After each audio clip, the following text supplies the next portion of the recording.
ეთერშია კურიერი 3 საათზე ახალ ამბებს თამარ ურუშაძე გაგაცნობთ. მამუკა ხაზარაძეს ბრალი წაუყენეს. საუბარია 359 მუხზე, რაც დროებითი საგამოძიებო კომისიის მოთხოვნის შეუსრულებლობას გულისხმობს და ითვალისწინებს ჯარიმას ან 1 წლამდე პატიმრობას. საგამოძიებო უწყებაში მისვლამდე ლელოს დამფუძნებელმა საქალაქო სასამართლოში გამოკითხვის ოქმს ხელი მოაწერა. ხაზარაძე რამდენიმე დღის წინ მაგისტრი მოსამართის წინაშე გამოიკითხა. საქმე პროკურატურას მას შემდეგ გადაეცა, რაც ლელოს დამფუძნებელმა უარი თქვა პარლამენტში შექმნილ საგამოძიებო კომისიასთან თანამშრომლობაზე.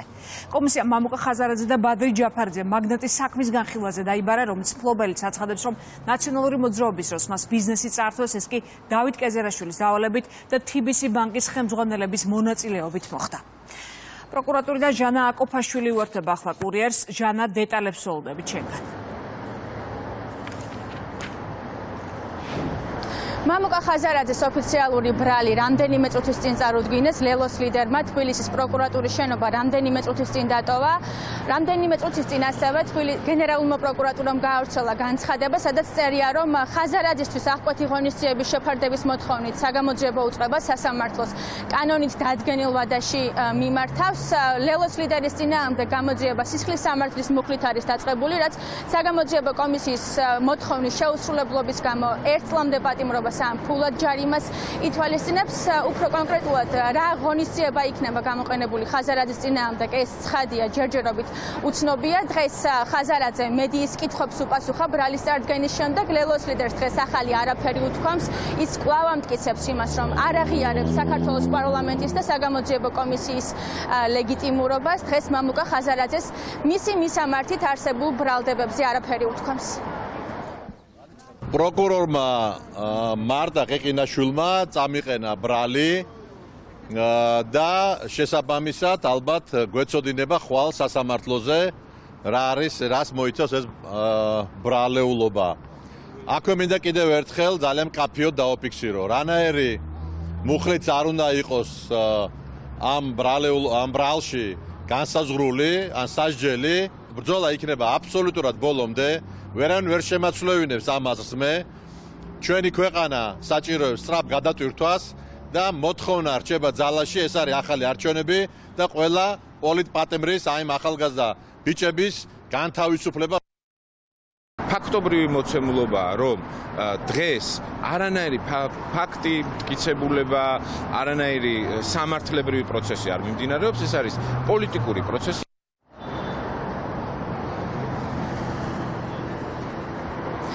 ხაზარაძე ჯაფარიძე საგამოძიებო კომისიაზე არ გამოცხადება. მმართველ გუნდს ეჭვები და კითხვები გაუჩინა. ქართულ ოცნებაში ამბობენ, რომ მამუკა ხაზარაძეს და ბადრი ჯაფარიძეს შპს მაგნატის მფლობელის ჯემალ ლეონიძის ბრალდებებსა და კითხვებზე პასუხები არ ჰქონდათ და ამის გამო არ მივიდნენ საგამოძიებო კომისიაზე. მოვისმინეთ ნათლად მათი მონაწილეობის შესახებ იმ მოქმედებებში, რასაც პირდაპირ ხელისუფლების მაღალი თანამდებობის პირების ინტერესები იკვეთებოდა ამ საქმეში და ეს პირები გამოყენებულ იქნენ სწორედ კერძო პირის ქონების ხელში ჩაგდების მიზნით და საინტერესო იყო მათ ამაზე პასუხი გაეცა. თუმცა თავის არიდების მთავარი მოტივი სწორედ ეს იყო, რომ მათ არ უნდათ ამ უხერხულ კითხვებზე პასუხის გაცემა. კომისიის მოწვევაზე უარის თქმა არ გამოცხადება. კომისიის ხომაზე ასევე შექმნებულად განზრახ არასწორი ჩვენების მიცემა, ჩვენებისაგან თავის არიდება იწვევს სისხლის სამართლის პასუხისმგებლობას, რაც დადგენილი არის სისხლის სამართლის კოდექსით. შესაბამისად, ჩვენ იძულებული გავხდით ინფორმაცია მიგვეწოდებინა სამართალდამცავი ორგანოებისათვის იმის თაობაზე, რომ აღნიშნული პირები არ გამოცხადდნენ კომისიის ხომაზე. ადამიანი, როდესაც ხარ მართალი, რა თქმა უნდა, ვერანაირი საგამოძიებო კომისია ან ვინმეს მხრიდან დაბარება ვერ შეგაჩერებს და რა თქმა უნდა, გადადგავ ისეთ ნაბიჯს, რაც შენთვის მნიშვნელოვანია, ხო, როდესაც ხარ მართალი ადამიანი, მაგრამ ამ ადამიანმა კარგად იცის ახლა თავისი წარსული, რა აქვს გაკეთებული, მას კონკრეტული როლი და ფუნქცია ჰქონდა ნაციონალური მოძრაობის ხელისუფლების პირობებში ყოფნის დროს. შესაბამისად, მას არ აქვს სურვილი, რომ საზოგადოებამ კიდევ ერთხელ დაინახოს თუ რას აკეთებდა ის და რა კონკრეტული მისია ჰქონდა ნაცების ხელისუფლების პირობებში.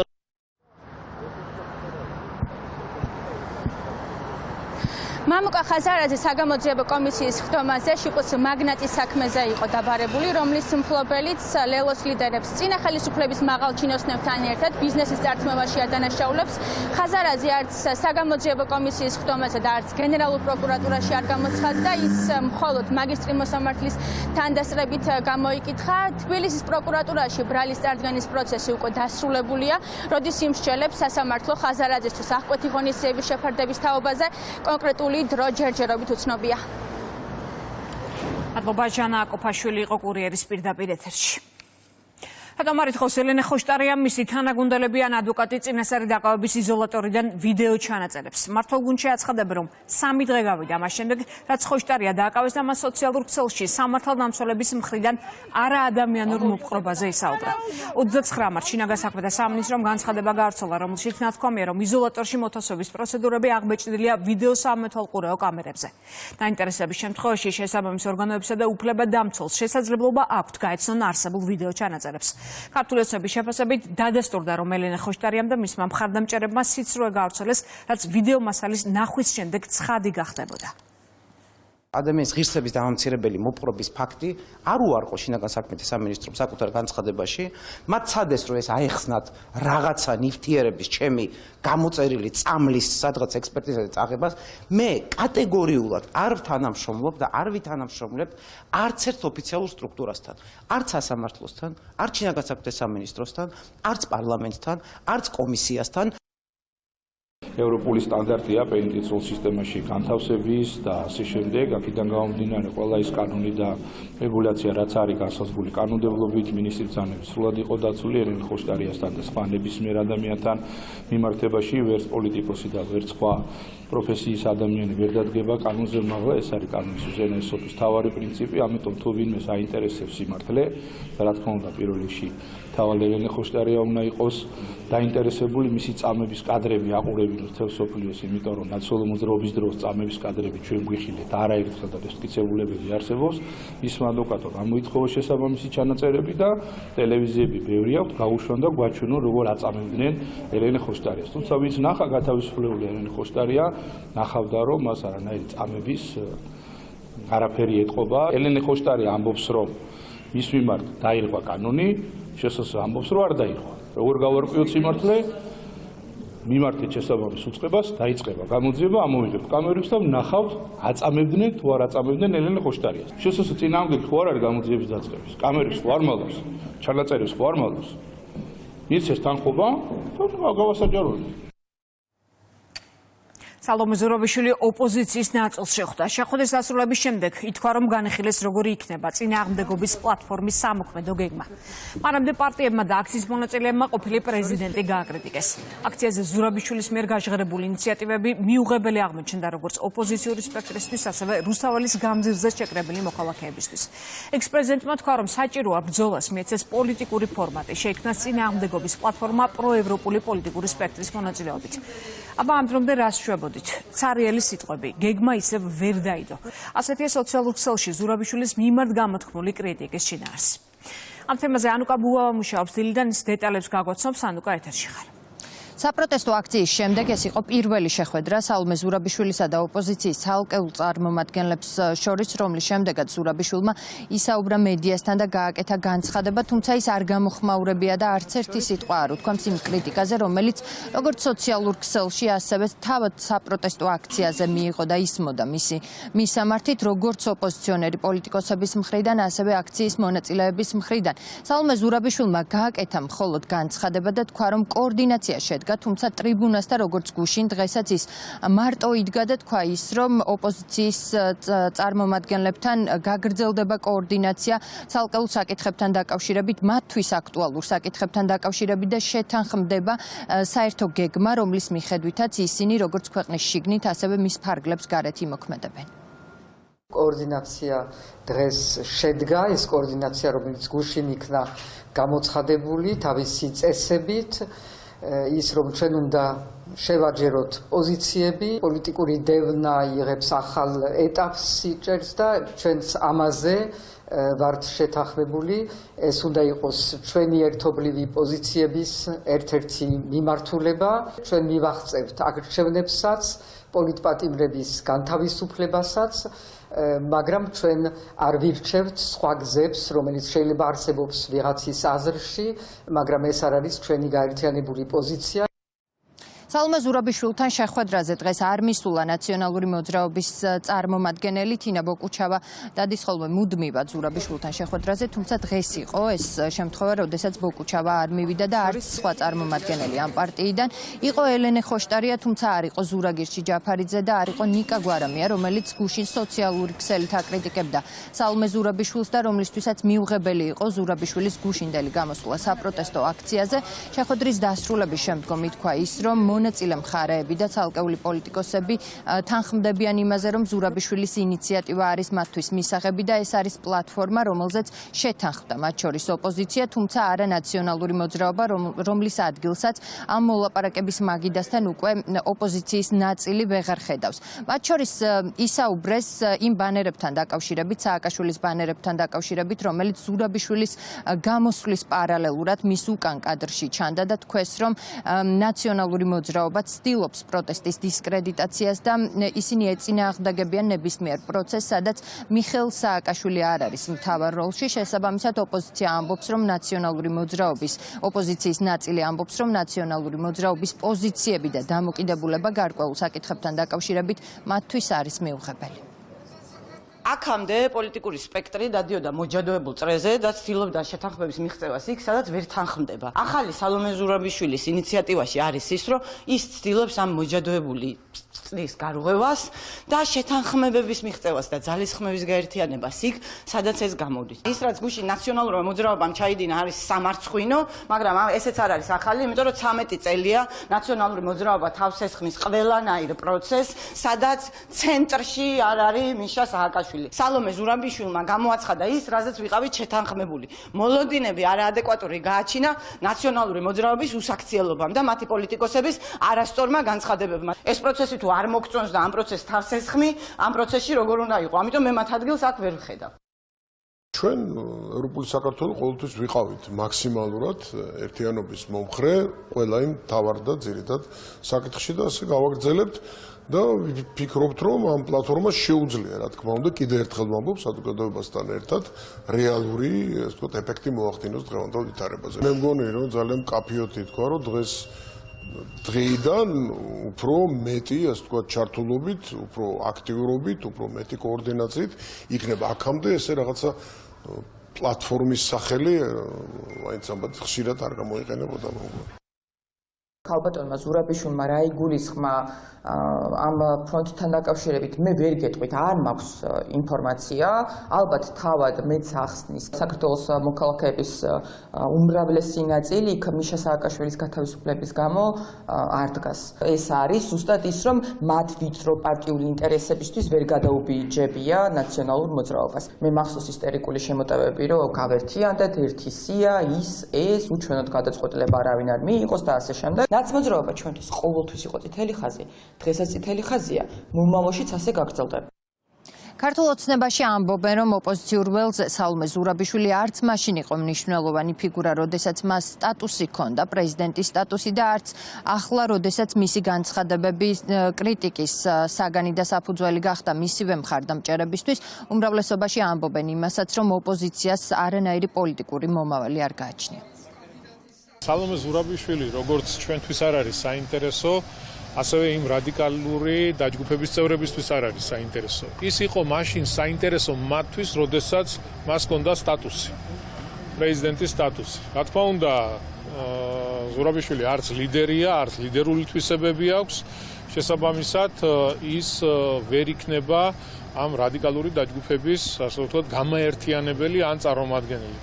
პირდაპირ რო ვთქვათ, არსებითი მნიშვნელობა არ აქვს, ისინი გაერთიანებულები იქნებიან, დაშლილები იქნებიან, როდესაც შენ ქვეყნის წინააღმდეგ დგამ ნაბიჯებს, ხარ აგენტი, ემსახურები სხვა ქვეყნის ინტერესებს, რა თქმა უნდა, ამ ქვეყანაში არანაირი მომავალი არ გადაჩნდა. სცენარი გულისხმობდა სალომე ზურაბიშვილის გალიდერებას. ხან ქოლგის შესახებ განაცხადა, ხან ქარტია წარმოადგინა. ქარტიაზე ხელი მოაწერიეს ადამიანებს, ვინც უზნეოდ და უწმაწურად აგინებდა სალომე ზურაბიშვილს მთელი ამ პერიოდის განმავლობაში.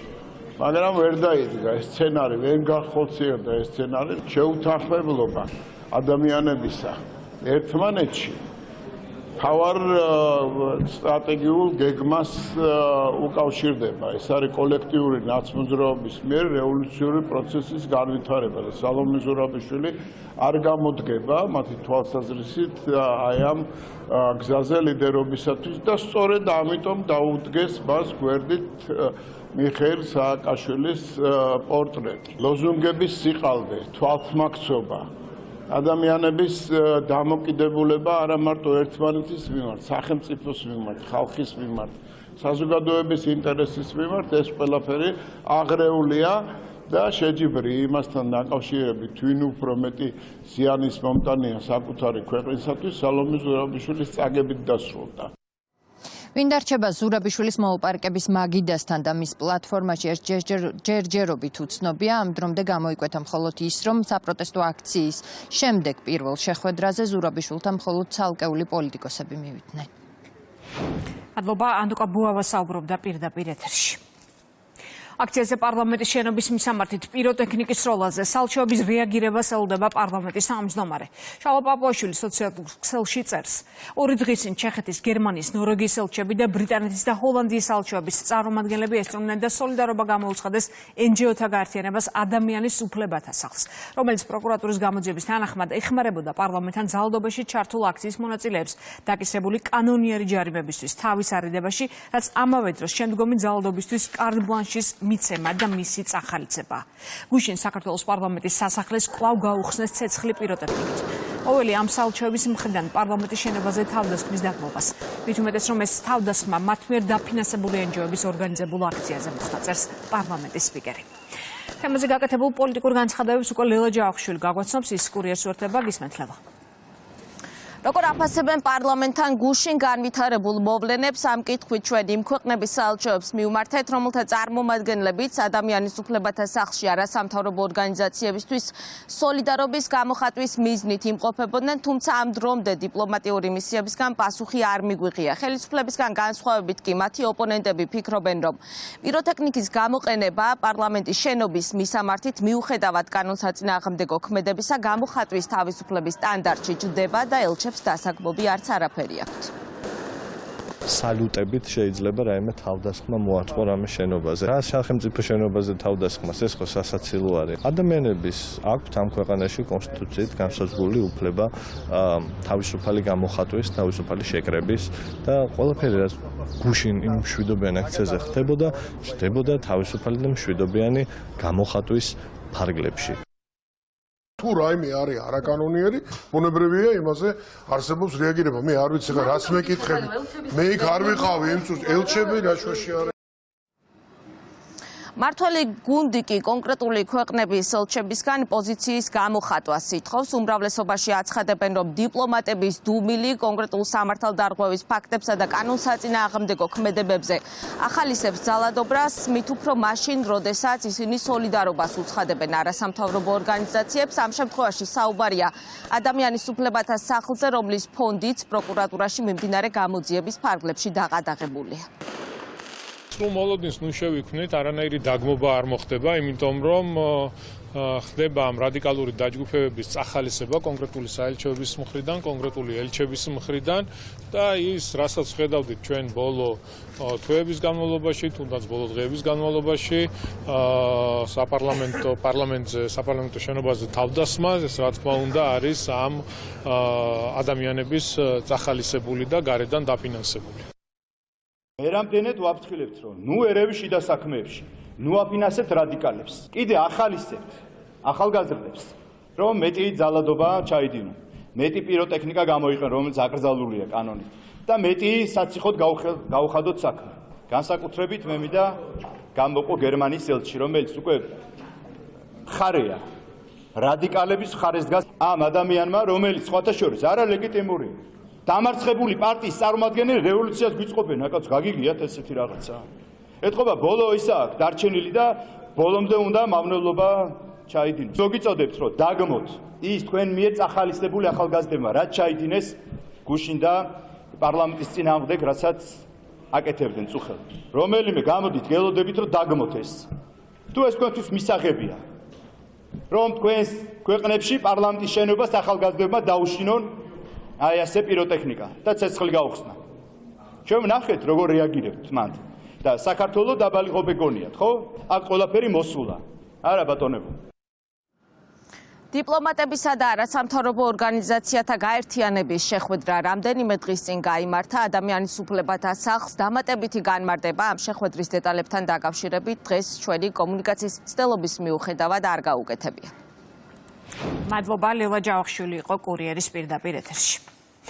პოლიტიკური განცხადებებით გაიხსნა პარლამენტის პლენარული სხდომა. ქართული ოცნების წევრებმა ისაუბრეს საპროტესტო აქციებზე. დაისვა კითხვაც, რატომ არ გააპროტესტეს აქციის მონაწილეებმა, მაგალითად საქართველოსთვის კანდიდატის სტატუსის არ მინიჭება ან ელჩის გაწვევა უკრაინის მხრიდან, მხოლოდ იმიტომ, რომ ქვეყანამ სანქციები არ დააწესა და ომში მოხალისეები არ გაგზავნა.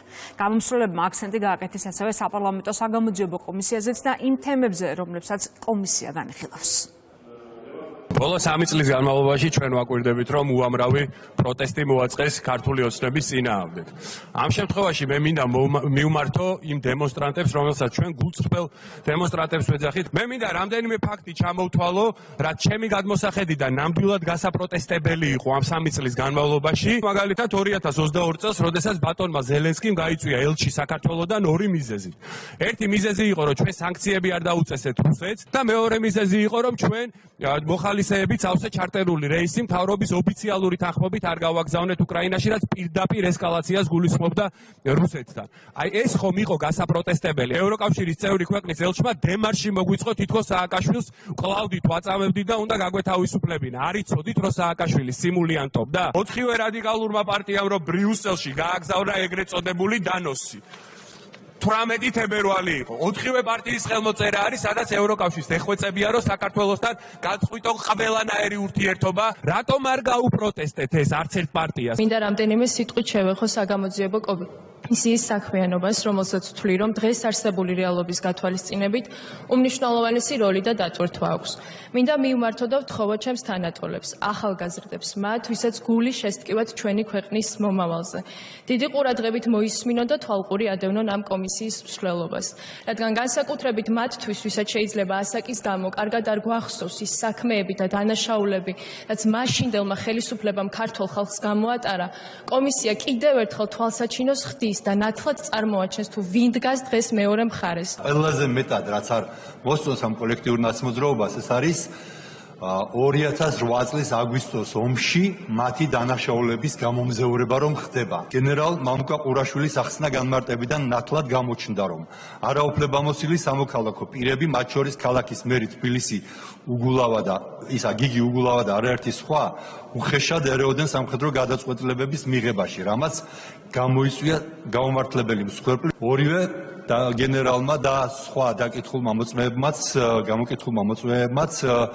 აჩვენეს კაფიოდ, რომ ხელისუფლებამ არ თუ ვერ მოახდინა მშვიდობიანი მოსახლეობის ინფორმირება ვერც ცხინვალის რეგიონსა და ვერც კოდორის ხეობაში, რომ მათ ელოდათ სერიოზული საფრთხე, რამაც გამოიწვია მსხვერპლი მშვიდობიან მოსახლეობაში. ორივე გენერალმა, მამუკა ყურაშვილმაც და ზაზა გოგავამაც აბსოლუტურად გაუმართლებელი და სახელმწიფოებრივად დამაზიანებელი უწოდეს იმ ფაქტს, რომ მაშინდელი პარლამენტის 5 წევრმა, 4 უმრავლესობიდან, ნაციონალურმა მოძრაობიდან და ერთმა ეგრეთ წოდებულ ვითომ ოპოზიციიდან გიორგი თარგამაძემ ხელი მოაწერეს ევროსაბჭოს რეზოლუციას 1633-ს, რომლითაც ქართულ ჯარს, ქართულ გმირ ჯარისკაცებსა და ოფიცრებს დააბრალეს ომის დანაშაულის ჩადენა. სწორედ ჩვენი ხელისუფლების დამსახურება იყო, რომ მოახერხეთ აი ამ სასამართლოების მოგება.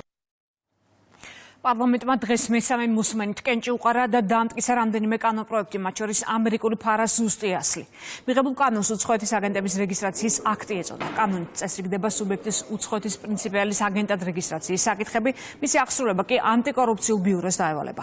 პარლამენტმა ასევე მიიღო მაუწყებლობის შესახებ კანონში დაგეგმილი ცვლილებებიც, რომელსაც 86-მა დეპუტატმა დაუჭირა მხარი.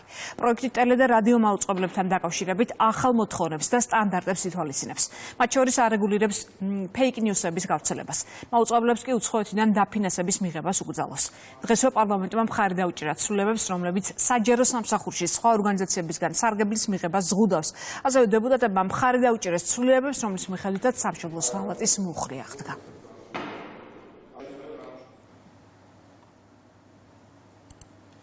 რუმინული გამოცემა ადევარული საქართველოს საგარეო ურთიერთობების კომიტეტის თავმჯდომარესთან ინტერვიუს აქვეყნებს. ბუქარესტში ოფიციალური ვიზიტით ჩასულმა ნიკოლო სამხარაძემ უპასუხა კითხვებს მისი ქვეყნის რუმინეთთან ურთიერთობასთან, შიდა და გარე პროცესებთან დაკავშირებით.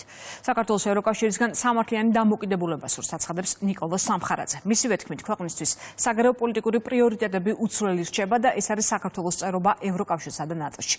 საქართველოს საგარეო პოლიტიკა არ შეცვლილა, პრიორიტეტები და ამოცანები იგივე რჩება. იმედი მაქვს წელს თუ არა, მომავალ წელს მოლაპარაკებები გაიხსნება, რათა 2030 წელს გავხდეთ ევროკავშირის წევრი, აცხადებს ნიკოლო სამხარაძე. ერთადერთი რაც გვინდა და მოვითხოვთ არის სამართლიანი მოპყრობა და ჩვენი პრობლემებისა და ინტერესების გათვალისწინება.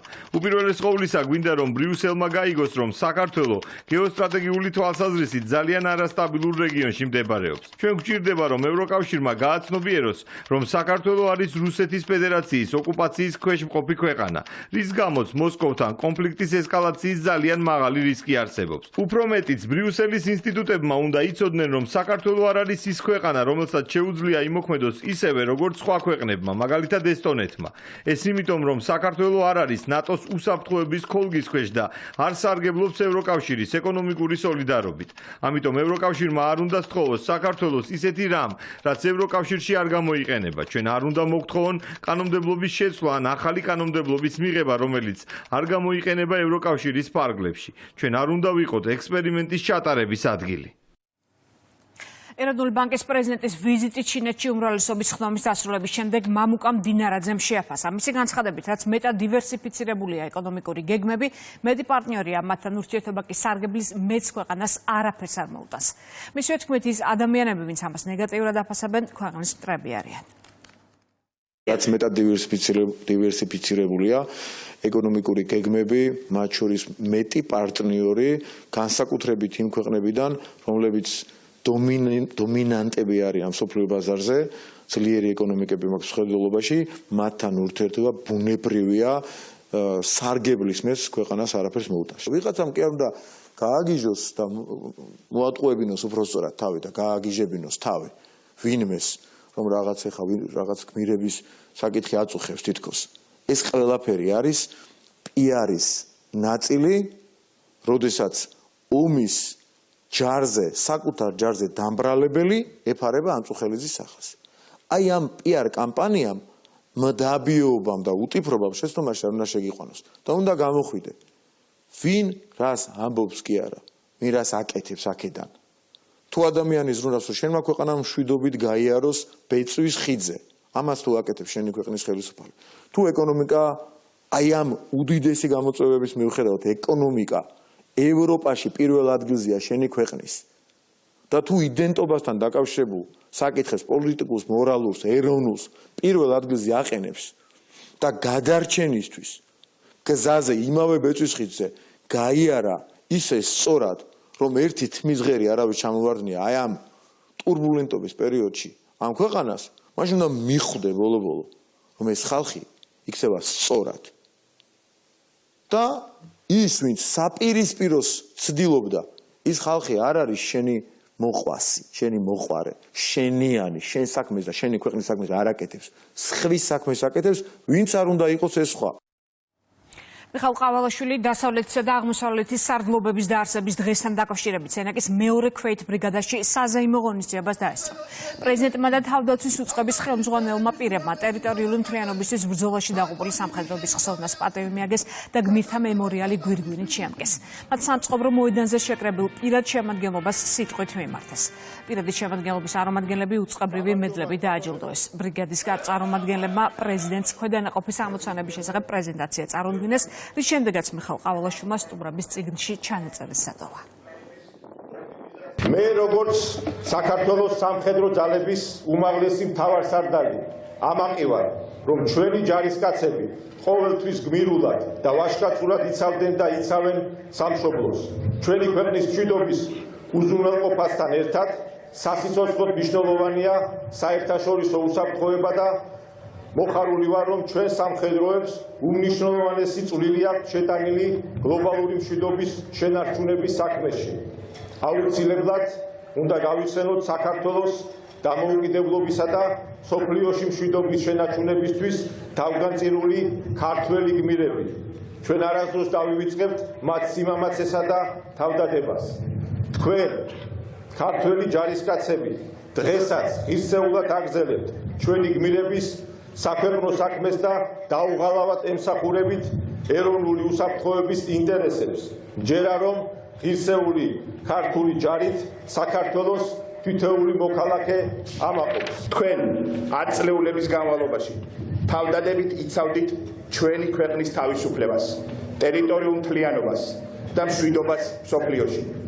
ეს უკვე იქცა ჩვენი ქვეყნის ისტორიის განუყოფელ ნაწილად. თქვენ სახელს უკავშირდება ბევრი წარმატებული და საამაყო ეპიზოდი, ეროვნული სულისკვეთებითა და ჩვენი ქვეყნის სიყვარულით გაჯერებული. თქვენ ხართ ჩვენი ქვეყნის საიმედო და ერთგული ჯარისკაცები, ღირსებით სავსე ადამიანები, რომლებიც თქვენი დაუზოგავი შრომითა და უანგარო საქმიანობით აძლიერებთ თავდაცვის ძალებს და ჩვენი ქვეყნის უსაფრთხოებას. სამწუხაროდ, გმირულ ბრძოლებში არაერთი მებრძოლი დაგვეღობა. მინდა ქედი მოვიხარო ჩვენი გმირი მეომრების ხსოვნის წინაშე. მათ სახელებს ისტორია საპატიო ადგილს მიუჩენს. უყურებთ კურიერს 3 საათზე, რეკლამის შემდეგ პირდაპირ ეთერში ვბრუნდებით. საქართველოს სომხეთის სასაზღვრო ზოლთან 4.3 მაგნიტუდის სიმძლავრის მიწისძვრა მოხდა. ინფორმაციას სეისმური მონიტორინგის ცენტრი ავრცელებს. მიწისძვრა თბილისის დროით 13 საათსა და 56 წუთზე საზღვრიდან 2 კილომეტრში დაფიქსირდა.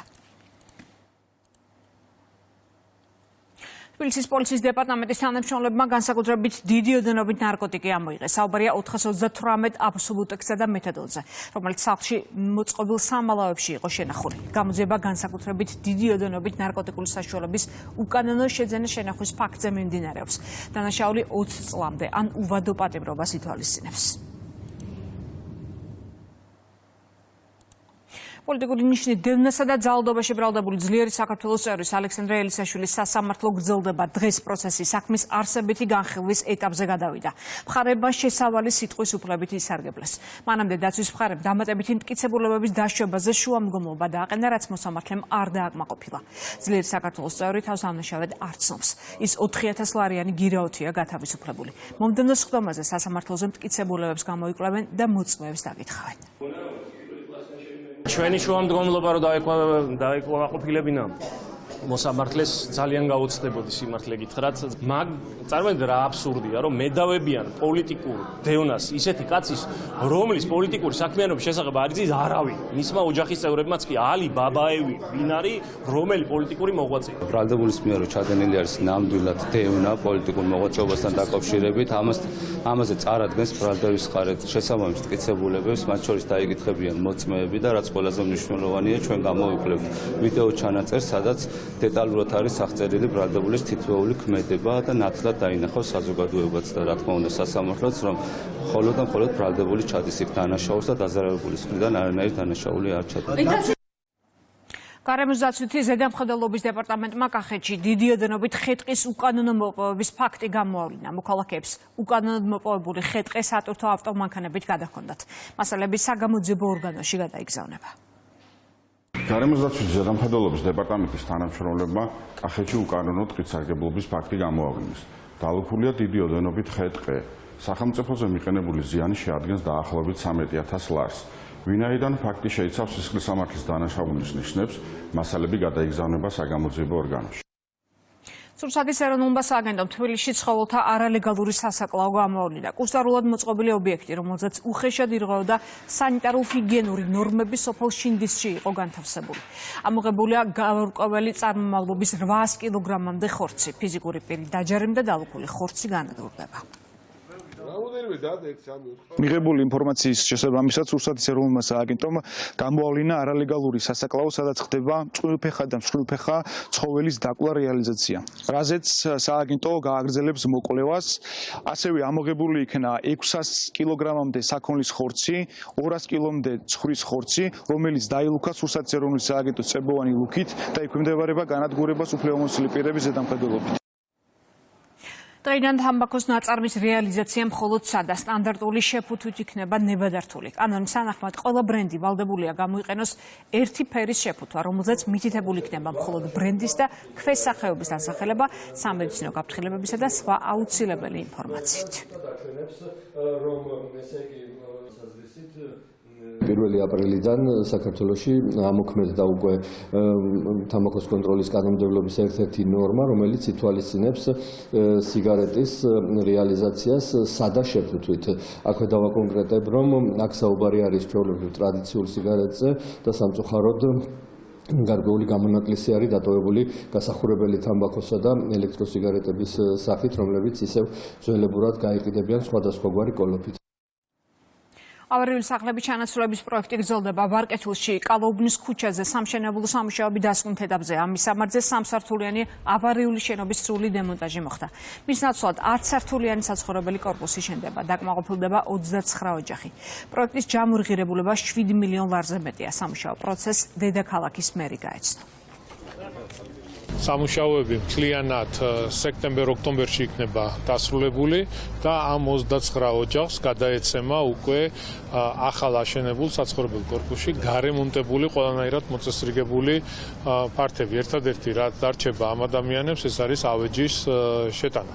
ძალიან მაგარი პროექტია, ბევრია დაინტერესებული ამ პროგრამით და დედაქალაქის მერია, რა თქმა უნდა, ყველა ოჯახს, ყველა იმ ადამიანს ხელს შეუწყობს, რომ რაც შეიძლება მეტი საცხოვრებელი ავარიული კორპუსის ჩანაცვლება განხორციელოს. პროექტის დასრულების ვადა არის მიმდინარე წლის ოქტომბრის თვეში.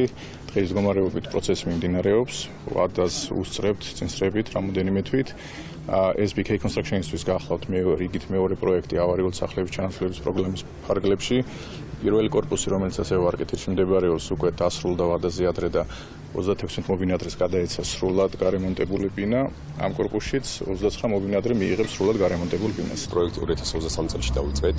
ღირებულებითი ნაწილი 7 მილიონ 400.000 ლარამდეა დაახლოებით. აქედან 6 მილიონ 200.000 არის ნატური სახით, რომელიც უნდა გადაეცეს კომპანიას და 1 მილიონ 100.000 არის ქეშის სახით გადასაცემი.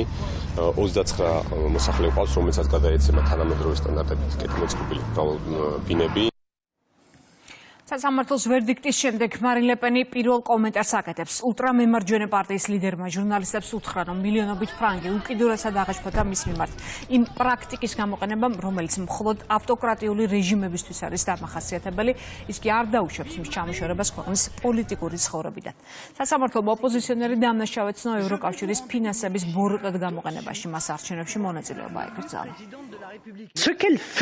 თუ ხვდებით, რამდენად ბნელი დღეა ეს ჩვენი დემოკრატიისა და ქვეყნისთვის, როცა მილიონობით ფრანკს ერთი მოსამართლის გადაწყვეტილებით პირველ ინსტანციაში რაიმე გასაჩივრების შესაძლებლობის გარეშე კანდიდატი წაართვეს, რომელიც საპრეზიდენტო არჩევნების ფავორიტად ითვლება. ამით ყველა აღშფოთებული უნდა იყოს, ვისაც დემოკრატიისა და კანონის უზენაესობისთვის გული ნამდვილად შესტკივა. მე სააპელაციოში გავასაჩივრებ, რადგან უდანაშაულო ვარ. ნათელია, ჩემი თავი გააუქმეს, თუმცა სინამდვილეში ამაღამ. ამ წუთას მილიონობით ამომრჩევლის ხმა გააქრეს. ამ საღამოს მილიონობით ფრანგი უკიდურესადაა შეშფოთებული. დაინახეს, რომ საფრანგეთში ადამიანის უფლებების ქვეყანაში მოსამართლეები იყენებენ მეთოდებს, რომლებიც როგორც ითვლებოდა, მხოლოდ ავტორიტარულ რეჟიმებს ახასიათებდა. მე ვაცხადებ, რომ არ ვარ დემორალიზებული, ისევე როგორც თქვენ, მე შეშფოთებული ვარ. ეს უსამართლობის განცდა, რომელიც გამიჩნდა, ბრძოლისთვის დამატებითი მოტივაციაა. მილიონობით ფრანკს ჯერა ჩემი, 30 წელია მათთვის ვიბრძვი. უკრაინაში საომარი მოქმედებები აწყდება. ზაპოროჟიეზე ოკუპანტების თავდასხმას ერთი ადამიანი ემსხვერპლა, დაჭრილია 5. განადგურებულია კერძო სახლები და მეურნეობები. აფეთქებები იყო სუმის ოლქშიც. რუსეთის ძალებმა სასაზღვრო დასახლებები, საარტილერიო დანადგარებით და დრონები დაბომბეს. ცნობილია, რომ პუტინმა ხელი მოწერა ბრძანება სამხედრო სამსახურში საგაზაფხულო გაწვევის შესახებ. ჯარში წაიყვანენ 18-დან 30 წლამდე ასაკის 160,000 მოქალაქეს. სამარი მოქმედებები ახლო აღმოსავლეთში ისრაელის ძალებმა ლიბანი დაბომბეს. აფეთქებები იყო ბეირუთში, ქვეყნის დედაქალაქში საჰაერო იერიშებს 3 ადამიანი ემსხვერპლა, არიან დაშავებულები. რთული ვითარება ღაზაში, მედიცინობით რაფახს მოსახლეობა ტოვებს, ათასობით ადგილობრივმა თვითევაკუაციის გადაწყვეტილება სახალის გაფრთხილების შემდეგ მიიღო. იერიშები იყო იემენზეც. ამერიკის ავიაციამ ჰუსიტების პოზიციები დაბომბა, დაღუპულია 12 ადამიანი.